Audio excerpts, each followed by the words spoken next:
صفحے کے شروع سے لائن نمبر 5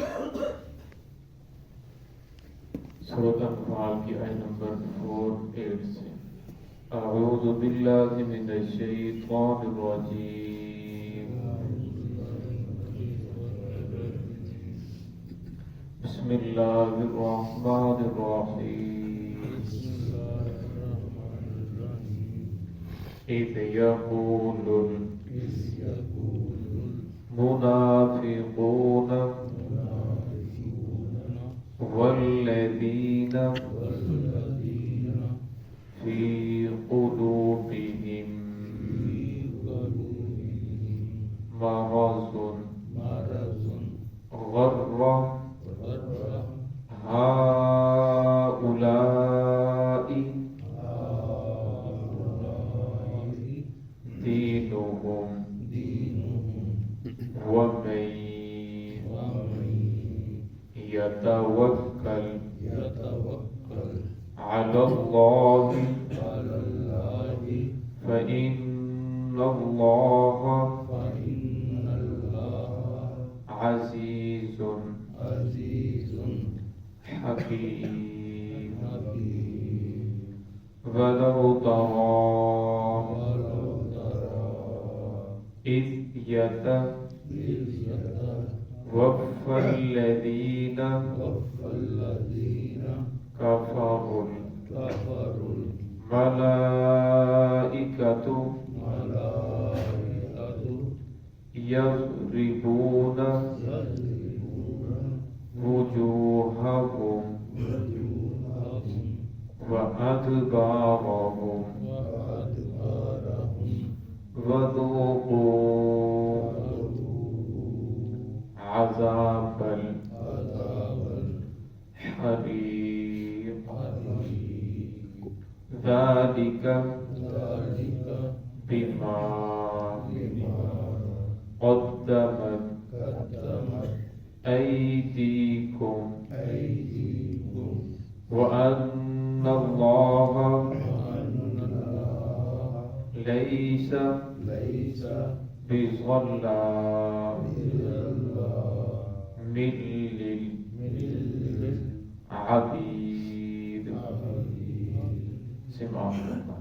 بسم الله الرحمن الرحيم إذ يقول المنافقون والذين في قلوبهم مرض غر هؤلاء دينهم ومن يتوكل على الله فإن الله عزيز حكيم ولو ترى إذ يتوفى الذين كفروا الملائكة يضربون وجوههم وأدبارهم وذوقوا عذاب الحريق ذلك بما قدمت أيديكم وأن الله ليس بظلام للعبيد. إذ يقول المنافقون والذين، اور جب کہا منافقوں نے اور ان لوگوں نے فی قلوبہم مرض، جن کے دلوں میں مرض تھا، تکلیف تھی، غر ہؤلاء دینہم، کہ ان کو دھوکے میں ڈالا ان کے دین نے، فمن یتوکل علی اللہ، اور وہ شخص جو اللہ رب العزت پر توکل کرے، فإن اللہ عزیز حکیم، بے شک اللہ رب العزت غالب ہے، حکمت والے ہیں. وَلَوْ تَرَى، اے مخاطب جس وقت آپ دیکھیں گے، اِذْ يَتَوَفَّى الَّذِينَ كَفَرُوا، کہ جب ان کی روح نکالیں گے ان لوگوں کی جو کافر ہیں فرشتے، یضربون وجوہہم، تو ماریں گے ان کے چہروں پر، وَأَدْبَارَهُمْ، اور ان کی پشتوں پر، وَذُوقُوا عَذَابَ الْحَرِيقِ، اور کہیں گے چکھو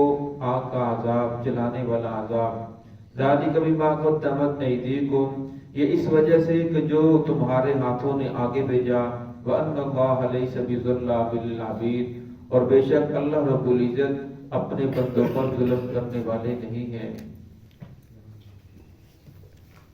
مدینہ کے اندر مشرکین بھی رہتے تھے، اسی طرح جو یہود تھے وہ بھی رہتے تھے، منافقین بھی جنہوں نے بظاہر مسلمانوں کا لبادہ اوڑھ رکھا تھا، کلمہ مسلمانوں والا پڑھتے تھے، مسلمانوں کی طاقت کو دیکھ کر اور دنیاوی مفاد کی خاطر انہوں نے کلمہ پڑھا، نمازیں بھی پڑھتے، روزے بھی رکھتے۔ جس وقت بدر کا یہ قافلہ بدر کے لیے روانہ ہوا تو کچھ صحابہ کرام ایسے تھے جن کے پاس پہننے کے لیے جوتا بھی نہیں تھا، ان کے پاس تلوار بھی نہیں تھی، سواری بھی نہیں تھی، وہ پیدل چل رہے تھے۔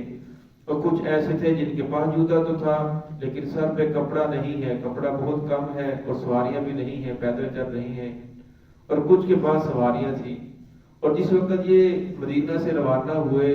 تو ٹھٹھا کرنے لگے، مذاق اڑانے لگے، یہ جو بہادر ہیں یہ جا رہے ہیں، یہ گردنیں ماریں گے، یہ جو پوری دنیا کی طاقت ہے عرب کی سرزمین اس سے ٹکر لے رہے ہیں، ان کو قید کر کے لے کر آئیں گے اور ان کا مال لوٹیں گے، ان کو یہ قتل کریں گے۔ یہ آپس میں ٹھٹھا کرنے لگے، مذاق اڑانے لگے۔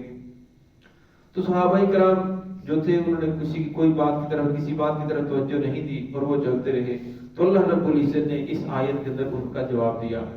اذ یقول المنافقون والذین فی قلوبہم، فرمایا جب کہا منافقوں نے اور ان لوگوں نے جن کے دلوں کے اندر مرض تھا، یعنی جن کے دل بیمار تھے، جو بظاہر کلمہ تو پڑھتے تھے،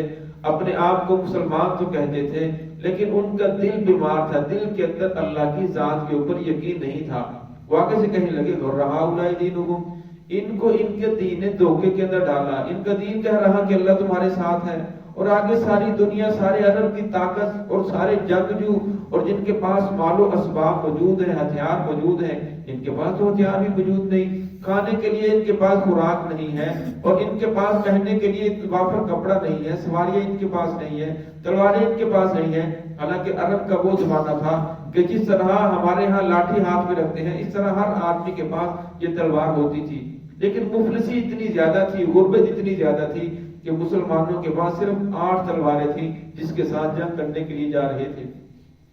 تو اب وہ کہنے لگے کہ ان کے پاس تو کچھ نہیں ہے، لہذا ان کو ان کے دین نے دھوکے کے اندر ڈالا، یہ تو جانتے ہی پہلے ہی جھٹکے کے اندر ان کا کام تمام ہو جائے گا۔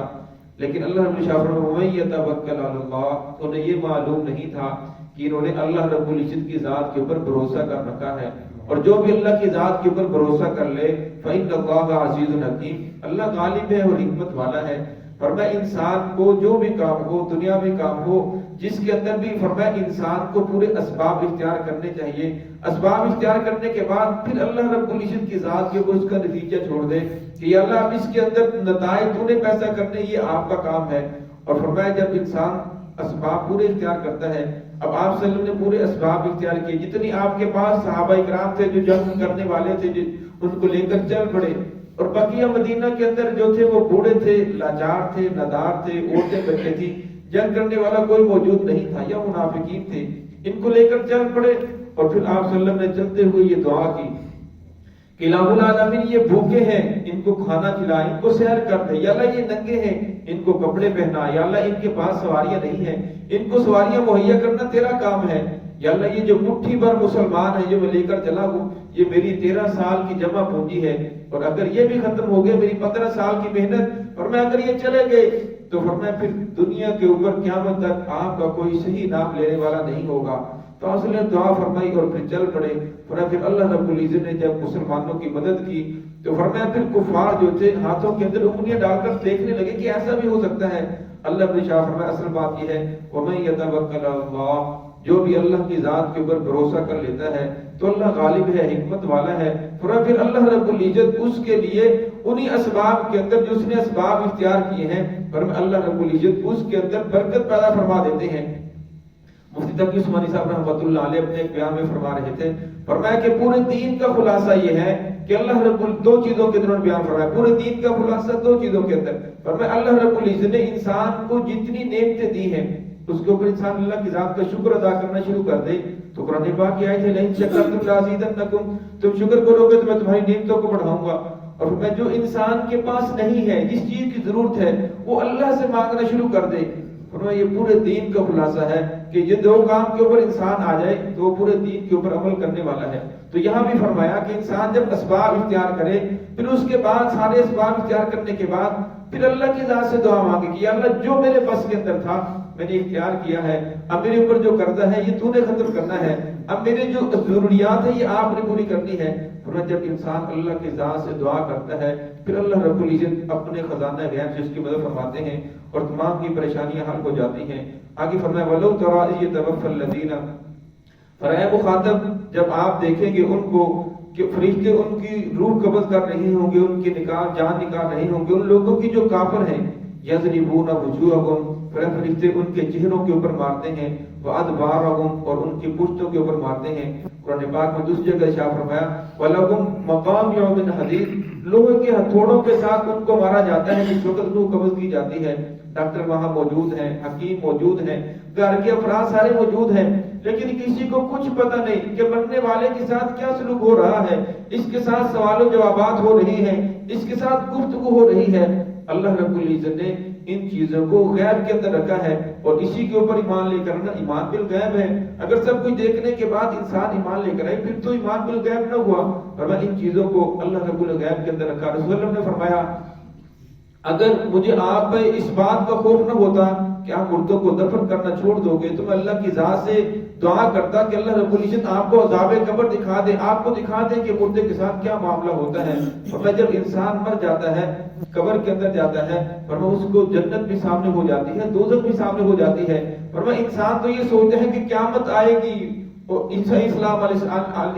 علیہ السلام آئیں گے، دجال آئے گا، بڑی بڑی نشانیاں ظاہر ہوں گی، اور میں یہ تو جب ظاہر ہوں گی اسی وقت ہوں گی۔ لیکن آپ صلی اللہ علیہ وسلم کی حدیث ہے مَات فقد قامت قیامتہ، اور میں جو انسان مر گیا اس کے لیے اس کی قیامت قائم ہوگی، اس کا حساب و کتاب بھی ہوگا۔ اس کو فرمایا اگر نیک ہوگا تو قبر کے اندر ہی اس کے لیے لوازمات شروع ہو جائیں گے، راحت شروع ہو جائے گی، اگر فرمایا بد نیک ہے تو قبر کے اندر ہی اس کے لیے عذاب شروع ہو جائے گا۔ تو یہاں تو فرمایا کہ جب انسان کی روح قبض کی جاتی ہے اسی وقت ہی اگر وہ برا ہے تو اس کو ہتھوڑوں کے ساتھ مارا جاتا ہے، اس کے چہرے کے اوپر مارا جاتا ہے، پشتوں کے اوپر مارا جاتا ہے۔ پھر اللہ فرشتے کیا فرماتے ہیں ذوقوا عذاب الحریق، چکھ آگ کا عذاب، جلانے والا عذاب تجھے آگے دوزخ کے اندر ڈالا جائے گا۔ ذالک بما قدمت ایدیکم، فرمایا یہ سب کچھ اس لیے ہو رہا ہے کہ جو تمہارے ہاتھوں نے آگے بھیجا۔ آگے فرمایا وَأَنَّ اللَّهَ لَيْسَ بِظَلَّامٍ لِلْعَبِيدِ، اللہ اپنے بندوں پر ظلم نہیں کرتا، اللہ تو اپنے بندوں سے بڑی محبت کرتا ہے، لیکن فرمایا اللہ رب العزت نے ہر دور کے اندر حق کی آواز بلند کرنے والے کھڑے کیے، انبیاء کا سلسلہ جاری فرمایا، کتابیں نازل کی، ایسے لوگ کھڑے کیے جو لوگوں کو دین کی طرف بلانے والے تھے، حق کی طرف بلانے والے تھے، فرمایا ایسے لوگ قیامت تک اللہ رب العزت کھڑے کرتے رہیں گے جو سیدھے راستے کے اوپر خود بھی قائم ہوں گے اور لوگوں کو بھی سیدھے راستے کی طرف لانے کی کوشش کریں گے۔ فرمایا اللہ رب العزت نے تو سارے اسباب ہر چیز مہیا کی، پھر بھی یہ لوگ سیدھے راستے کے اوپر نہیں آئے، فرمایا یہ انہی کے ہاتھوں کی کمائی ہے۔ وَأَنَّ اللَّهَ لَيْسَ بِظَلَّامٍ لِلْعَبِيدِ، اللہ رب العزت اپنے بندوں کے اوپر ہرگز ظلم نہیں کرتے۔ دعا ہے کہ اللہ رب العزت ہم سب کو اپنے اعمال درست کرنے کی توفیق